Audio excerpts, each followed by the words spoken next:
नमस्कार, मैं अरविंद सुतार कागमाला आप सभी का इस वीडियो पर हार्दिक स्वागत करता हूं। दोस्तों, देश में लॉकडाउन को लगभग 1 महीना पूरा हो चुका है। इस अवधि में खट्टे मीठे अनुभवों को हमने बहुत नज़दीक से देखा है। दोस्तों, घर के बाहर भी और बाहर जो हो रहा है उसे भी मानवता, सेवा और सहयोग की नई मिसालें अलग अलग रूप में उजागर हुई हैं।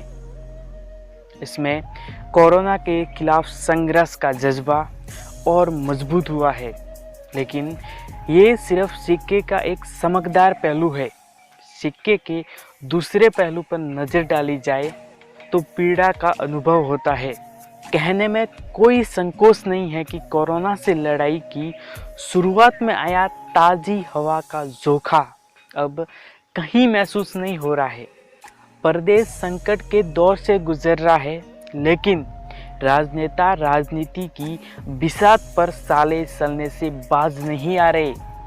गौर करने लायक है, एक तरफ आम आदमी निस्वार्थ भाव से जरूरतमंदों की मदद के लिए खुले दिल से आगे आ रहा है, तो दूसरी तरफ प्रधानमंत्री की तारीफ पर हमारे जनप्रतिनिधि एक महिला से राशन वापस लेने की ज़रूरत कर रहे हैं। प्रदेश में मरीजों की बढ़ती रफ्तार पर रोक लगाने के प्रयासों के बीच एक मंत्री पुत्र प्रशासन की मौजूदगी में प्रेस वार्ता तक कर रहे हैं। सोशल मीडिया पर राजनीतिक उठापटक का जो खेल खेला जा रहा है वह शर्मसार करने वाला है। दोस्तों, राजनेताओं के पुराने वीडियो को नए प्रसंग से जोड़कर एक दूसरे से आगे निकलने की होड़ मची हुई है। राहत सामग्री के वितरण से लेकर पुलिस पर हमला करने वालों के खिलाफ रासुका लगाने को लेकर भी राजनीतिक दाव पेंच खेले जा रहे हैं। दोस्तों, मजदूरों और छात्रों को लाने और उनको घर भेजने के मुद्दे पर भी नंबर बढ़ाने की सहमत चल रही है। दोस्तों, आबादी क्षेत्र में क्वारंटाइन सेंटर का मामला हो या फिर पाक शरणार्थियों को राहत देने का, एक दूसरे को घेरने की कोशिश साफ नजर आ रही है। प्रदेश की जनता जानना चाह रही है कि क्या अभी इसकी ज़रूरत है? क्या ये समय राजनीति चमकाने का है? ये विपत्ति का दौर है। बावजूद इसके सत्तारूढ़ दल के कुछ नेता अपने कर्तव्यों से सरकार की किरकिरी करा रहे हैं। लॉकडाउन के दौर में किसानों के बीमा में ब्रोकर की नियुक्ति को लेकर विवादों में आ चुके हैं। मामला मुख्यमंत्री कार्यालय तक भी पहुंचा। इसी तरह बेंगू के विधायक राजेंद्र सिंह विधूड़ी उपखंड अधिकारी के साथ उलझ बैठे। उपखंड अधिकारी ने लॉकडाउन नियमों का उल्लंघन करने पर विधूड़ी के वाहन का चालान काट दिया था। विधूड़ी ने इसे प्रतिष्ठा का सवाल बना लिया। अगले ही दिन अधिकारी का तबादला करा दिया। बाड़ी से कांग्रेस विधायक गिरिराज सिंह मलिंगा की पुलिस से कहासुनी की खबरें भी सामने आ चुकी है।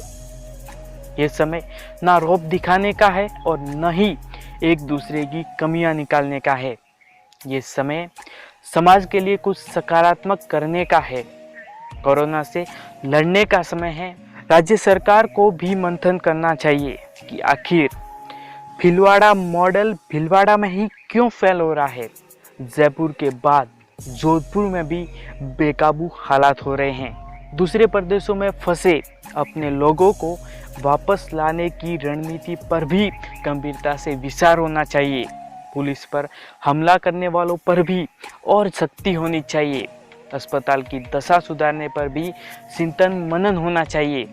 भाजपा भले ही प्रदेश के विपक्ष में है, लेकिन उसे भी सरकार की गलतियों को ढूंढने की बजाय अपनी सकारात्मक भूमिका तलाशनी चाहिए। केंद्र सरकार में बैठे प्रदेश के मंत्री राज्य को वित्तीय मदद दिलाने के प्रयास तो कर ही सकते हैं। ये भी न समझे कि विपक्ष में है तो सरकार के हर फैसले का विरोध ही करना है। इस समय राजनीतिक गतिविधियां ठप पड़ी है।